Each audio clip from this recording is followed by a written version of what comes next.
I'm not going to worry about your level of concern. Yoy and double yoy. We talking about Twitter. Triple yoy. Think of how stupid the average person is, and then realize half of them are stupider than that. Quadruple yoy. That's just dirty rumors. Coach T, besides my Lord and Savior, Coach T saved me. Why didn't he pick him up with a bat? We mock ourselves. Welcome to What Chin's Talking About, the conversation about the Steelers' social media conversation. Shin, exposing all the week's hot and toxic takes, which are never ending, especially in the thick of mock season. Actually, mock season, the hot takes, I don't know if you can call them hot takes in mock season. It's more just speculation. Right? I think it's more regulation than anything. What is worse, speculation and regulation, or toxicity and contrarianism for attention and likes? Might be 1A and 1B.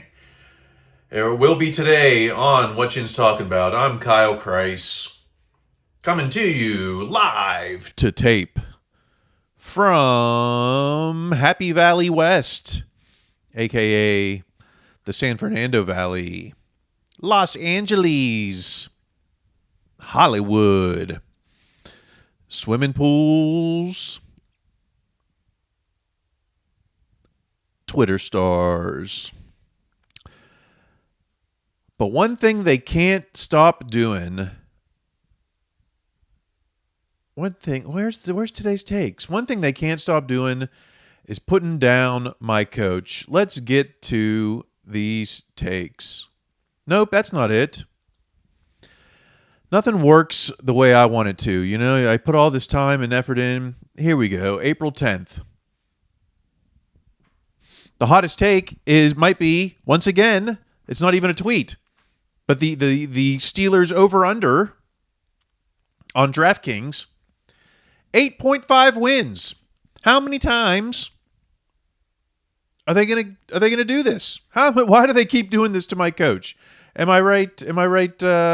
Joy, what's her name? Amy? I don't know. When are we gonna stop doing this to Mike Tomlin? 8.5 wins. That's the current over/under, and the money goes to the under. The under is actually 130.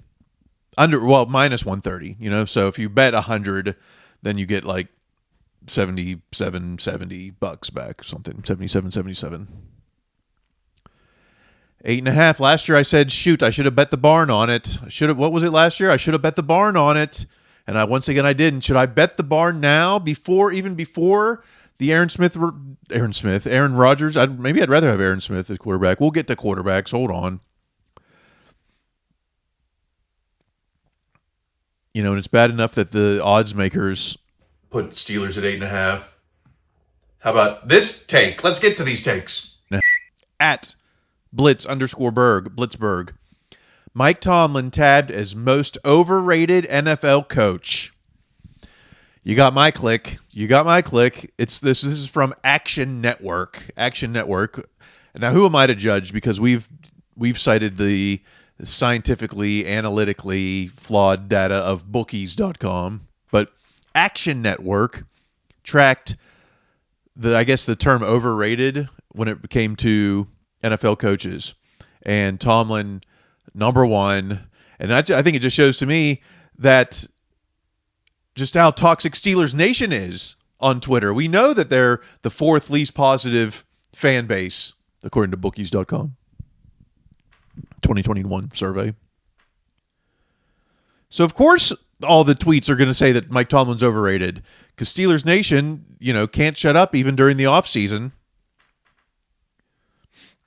More proof, maybe. I think it backs up my point. Steelers Nation, especially online, just as bad as New York or Philly. Maybe worse. Maybe not. Man, you should see some of the texts my Philly friends send me. excuse me if I repeat myself, but when back in my touring band days, we'd be at a bar somewhere in the Midwest, first week of April, first week of MLB season, and it's at the sports bar, someone's screaming at the TV. It's like, who's that? Sure enough, Philly fan. Steeler Nation might not be too far off. Let's get the facts. Is there any logic out there on the internet about my coach? At @Saunders_PGH, Alan Saunders. Steelers head coach Mike Tomlin has 183 career wins. He has a chance to pass Chuck Noll for the most in team history this season, 193 wins. The record is 328 by Don Shula. If Tomlin averages 10 a season, he'd have to coach another 15 years to catch Don Shula. Which, hey, isn't out of the realm of impossibility. I don't know if he'll coach 15 more years, but I think he will coach one more year, and I think the players are going to want to. I think that's going to be in their minds. That won't be chalkboard, for the coaches, but I think for the players, they're going to want to see Tomlin break that record. And what's that say? That Tomlin has more wins than Chuck Noll in an era when it's a lot harder to win in the NFL, especially when you don't have a whole roster of Hall of Famers. Let's put the steel curtain up against the all Tomlin team. I bet he'd compete.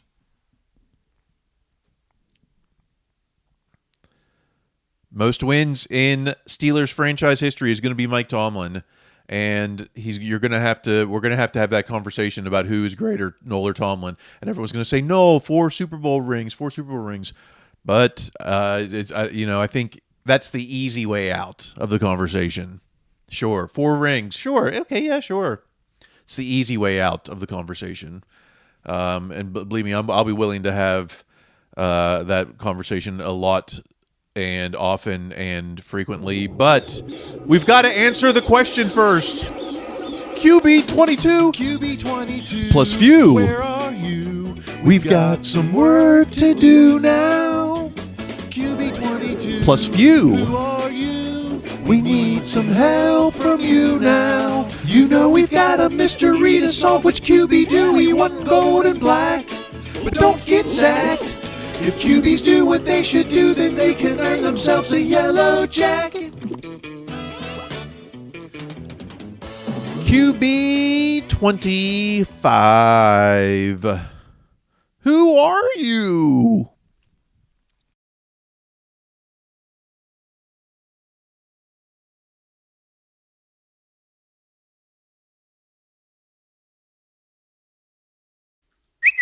At Bob Smizik. For decades, I've highly respected the Steelers organization. Not so anymore. Their handling of the QB position post-Ben has escalated into the height of ineptitude as they engage Aaron Rodgers. Who would have ever thought this? The Steelers are the laughingstock of the NFL. Are they? I don't think they're the laughingstock. I think they're still the most respected. We'll have this conversation week after week, I guess. Once again, handling of the QB position post-Ben, it's not ineptitude. They've turned over every stone. It went from... we can go back to drafting Mason Rudolph in the 3rd round before Ben retired. Then, once Ben left, brought in Mitch Trubisky, one of the 1 or 2 highest regarded quarterbacks at free agent class, and drafted 1st round Kenny Pickett, the most researched draft pick in team history, quoteth Kevin Colbert. So and so it didn't work out there, but you can't blame the effort. Turned over every stone there. Free agency, draft. Neither worked out. Then brought in Russell Wilson, future gold jacket. That's never happened. So that breaks precedent. Brought him in. And Justin Fields. On the cheap. How cheap? That QB room had to be the best value not in the post cap era. Best value ever for a quarterback room post free agency era. Salary cap. So is it ineptitude, or does someone just have an axe to grind, Bob Smizik? Just another reason to find fault with the team. This time it's how they handled the QB position post-Ben. Man, everyone was full of hope when they drafted Kenny Pickett. Everyone was full of hope when they signed Russell Wilson. Hindsight is really convenient, isn't it? Okay, moving on. At DVE Randy Bauman. Steeler fans, week 7. And then he has a quote from Shailene Woodley, who used to date Aaron Rodgers. And it's like, Shailene Woodley said her relationship with Aaron Rodgers caused her to lose her soul, happiness, and joy in life as she felt depressed. Just remember, this is the guy that we're getting into bed with. So, allegedly, I guess at this point. I still don't mind if it doesn't happen. Yeah, okay. I'm down at this point if it does.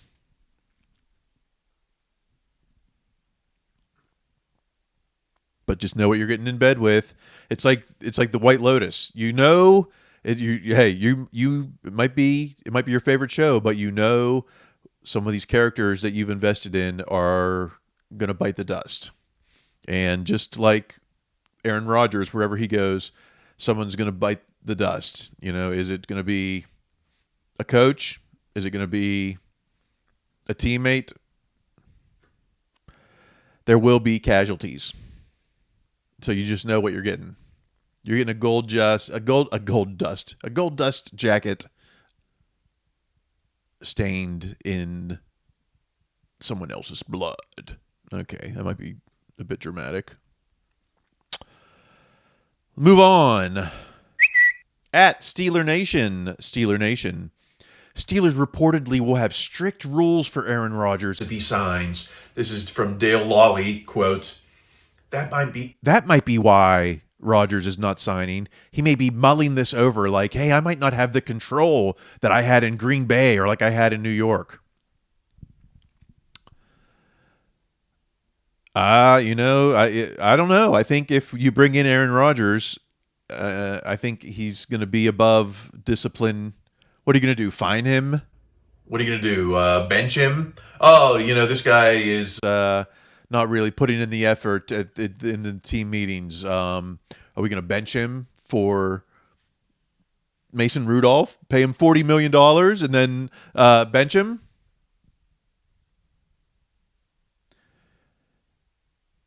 Plus, I don't know. Does Tomlin come off as the strict authoritarian?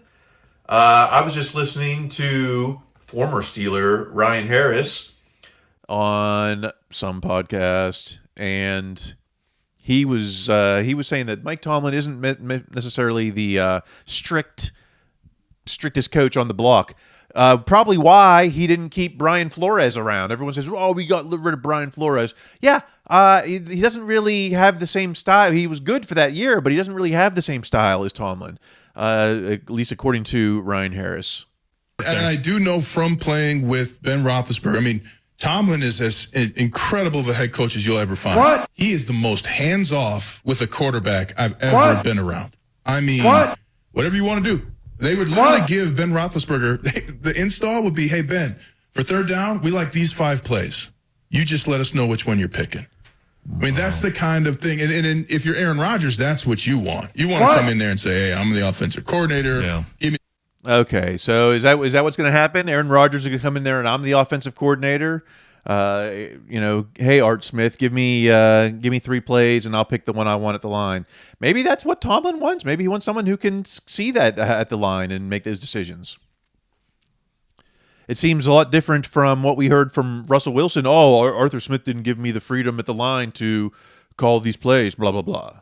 So, they're not going to let... They're going to let Aaron Rodgers do that? Or they let Ben do that? I guess it wasn't Art Smith with Ben, but Tomlin... So who do you believe? You going to believe Ryan Harris, who worked with Ben and Tomlin? Or are you going to believe Steeler Nation. Well, no, that's Dale Lawley. Dale Lawley's saying that Tomlin is going to treat Aaron Rodgers differently than he treated Ben. I don't know. That fish smells 3 days old. I'm not buying it. Enough QB talk. We'll have QB talk all season long. Let's get to the mock tweets. Starting with at Steel_Legends. Steel Legends. All I've heard during this draft season is the Steelers will find their franchise quarterback in 2026, blah, blah, blah.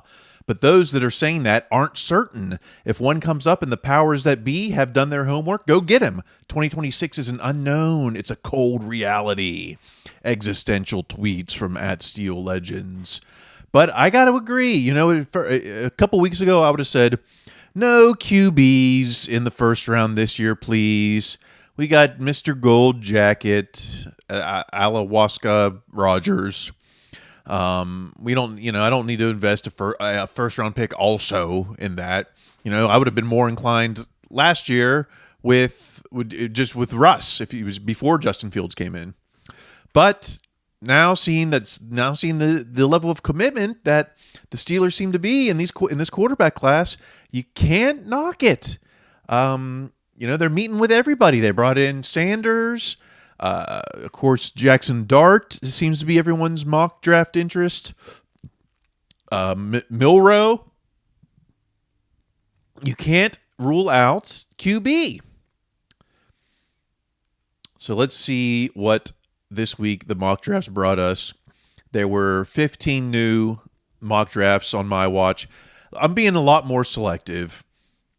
Not every mock draft is, and this week people were playing those games like, in this draft everyone has to pick an offensive player, or in this draft everyone needs to make a trade. No, none of that. I'm taking God, I can't believe I'm saying it. I'm only taking the serious mock drafts because that means there would be zero. But nevertheless, 15 added, total of 56 mock drafts this season. I'm well below pace from years before. But like I said, I'm being more selective. And I don't think that the results are any different. Remember what is true. The consensus mock draft pick is never the Steelers pick. In 2023, you could say, oh, but Joey Porter Jr. was still drafted at 32. Yeah, that doesn't count as a first-round pick. I'm sorry. Since we've been studying these mocks in 2022, 2023, 2024, the consensus mock draft pick is not the guy. It was Malik Willis in 2022.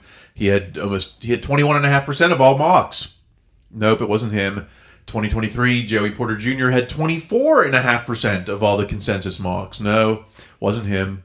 In 2024, Marius Mims had 2-1 mocks over the next two, Jackson Powers Johnson and Graham Barton. None of them were the pick.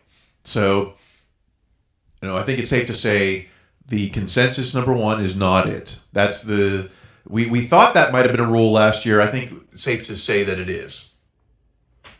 Along with the insiders don't provide any additional insight than the outsiders. That's gone back since 2022 when no one was saying Kenny Pickett, insider wise. So where are we now? Okay, 56 mocks, 15 new ones this week. Tie for first. They each gained 3 mocks this week. I'm talking about defensive tackle from Michigan, Kenneth Grant, and quarterback from Ole Miss, Jackson Dart. Jason Dart? I don't know. I say Jackson. They each have 15. So I'm willing to rule them both out right now. Steelers didn't even go to Michigan Pro Day, although it finally came out that they met the night before and had dinner and all that. Okay. So does that make up for missing the Pro Day in Michigan? So that's number one, tied for first. Grant and Dart, 15 each. They each gained 3 this week. Now we've got a tie for third. Running back from UNC, gaining 2 mocks this week for a total of 6. Amarian Hampton. A running back first round again? I just can't think that's the way they're going to go. We just saw how Najee's first contract went out. Is Hampton better than is Hampton franchise player better than Najee? Is Hampton Rooney for life? Steelers for life? Hampton gained 2 to come in tying third, who only gained 1 this week. The defensive tackle from Oregon, Derek Harmon. Hammond got me hungry.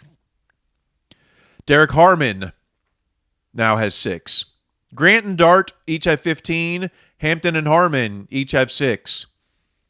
Then we've got the quarterback from Colorado, Sadir Sanders. He's got 2.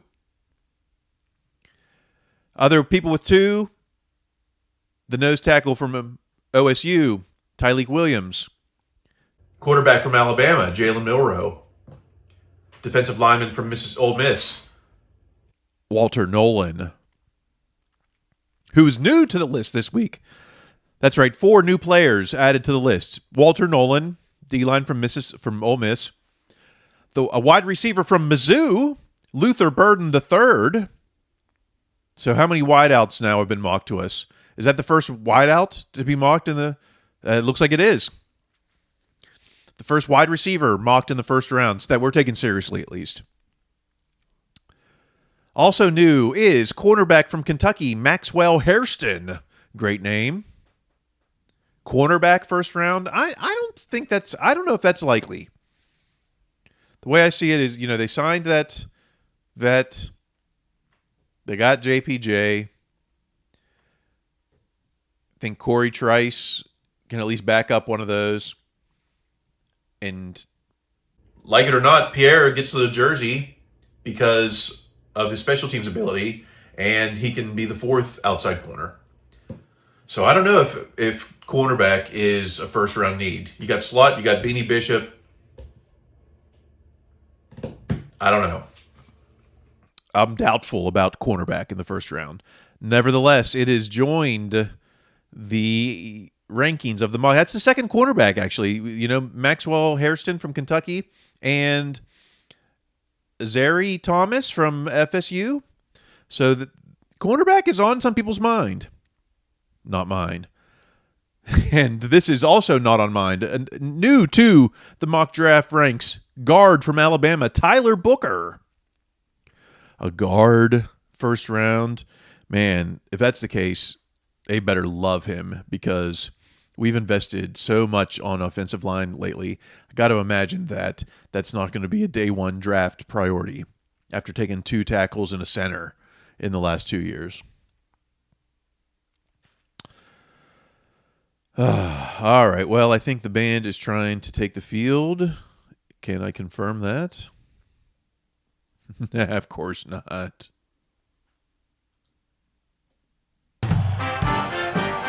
There we go. All right, the final tweet of the day goes to @Saunders_PGH, Alan Saunders. HBO's in-season Hard Knocks, featuring the Pittsburgh Steelers in the AFC North, was nominated for a Sports Emmy for long-form writing. Congrats. I guess, compared to what else is out there, Hard Knocks is going to get a nomination. But I don't, maybe it won't win because we've got that Celtics documentary out there now.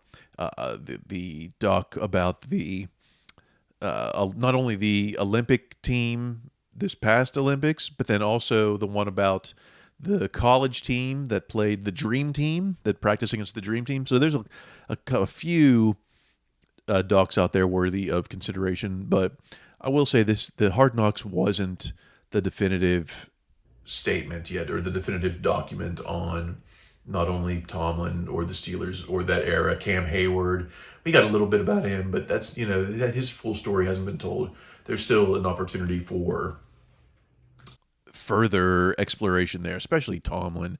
I think you could make a documentary based on the book that came out last year. But, what do I know? All right, I think that is what we have been talking about today. Is that... That's what we've been talking about. Oh, thank you. All right.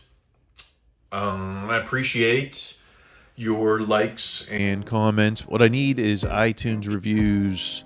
That is what the algorithm feeds on. Leave a review on iTunes. And I will see you next week, when maybe we're one step closer to having a Aaron Rodgers quarterback. All right. Until then, keep listening to your coach. Be their best selves. That's going to be required. Stay in school.